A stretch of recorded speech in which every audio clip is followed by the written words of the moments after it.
Richard states the internet is actually made up of millions of computers that are connected in a multitude of different configurations and which, through the vast array of connections provided by the worldwide telecommunications system, can make connection with each other and transfer many different kinds of information. I think this quote is relevant as it explains how the internet works and how it could be used. So, how might this most effectively be taught? There are many definitions for effective teaching, but Simmons states that the best teachers communicate their excitement to their pupils, are creative and innovative. I like this quote as it shows that effective teaching should infuse children, which is supported in the new computing curriculum, which states that computing should be an intensively creative subject. According to the new national curriculum, effective teaching about the internet will enable children to understand computer networks, including the internet, how they can provide multiple services such as the World Wide Web. Initially, I would introduce children to the difference between the internet and the web, as a key issue that I have observed at school is the amount of children who lack understanding about the difference. Alan supports this view, stating that children refer to the internet and the web interchangeably.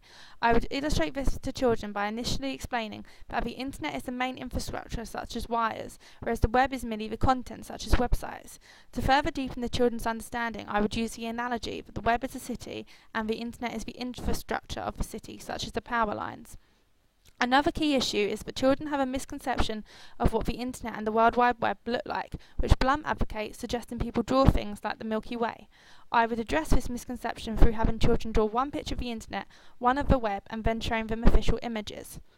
Children need to have a secure understanding of Wi-Fi routers, as these are what provide access to the internet. Blum describes the internet as unequivocally physical, referring to the Wi-Fi routers which are connected to cables.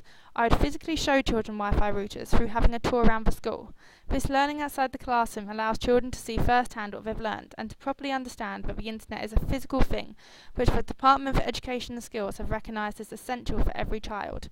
A fantastic example which I would share with children to put the enormity of the physical internet into context is to show them images of the cables which are under the ocean up to 8 miles long.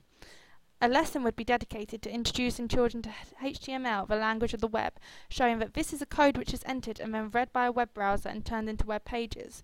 I would need to emphasise that a key idea when using HTML is adding an effect and taking it away at the end.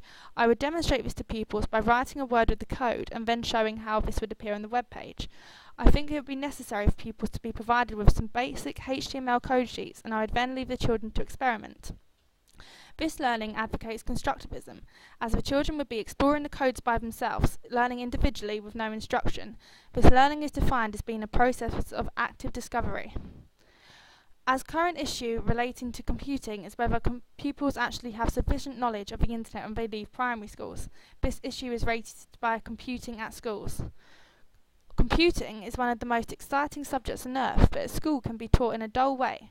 I think that this is a huge issue, but one that has been targeted by the new computing curriculum, which states that it is giving schools an opportunity to provide a more exciting curriculum.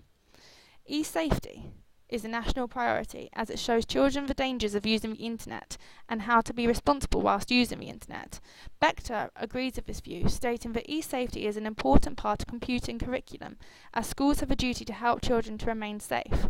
To effectively teach about e-safety, I would first show children the Click Clever, Click Safe campaign. Each school would have their own e-safety policy, which teaching would revolve around, but the main principles must always be taught. All personal information should be private. Stick to the terms and conditions of websites. Be responsible.